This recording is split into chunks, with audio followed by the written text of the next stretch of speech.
नमस्कार मित्रांनो, आज आपण टरबूज लागवडबद्दल सविस्तर बोलणार आहोत. आम्ही 1 बिघामध्ये टरबूज लावण्याचे नियोजन केलं. सर्वात आधी आम्ही बेड तयार केले. बेडमधील अंतर आम्ही 5 फूट ठेवले.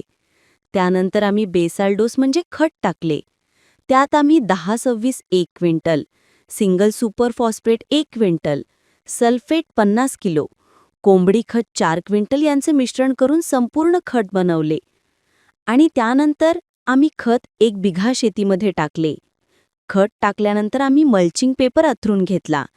त्यानंतर आम्ही पेपरला खड्डे पाडून घेतले. आम्ही 1 बिघामध्ये 8000 रोप लागवड करणार आहोत, म्हणून एका नळीला आम्ही 200 खड्डे पाडले. दुसऱ्या दिवशी आम्ही रोप मागवून घेतले. ते आधीच बुक केले होते आणि ते लागवड केले. लागवडनंतर आम्ही रोपांना 2 तास पाणी सोडले. पुढील नियोजन मी तुम्हाला सांगेलच, त्यासाठी मला सबस्क्राईब करून घ्या.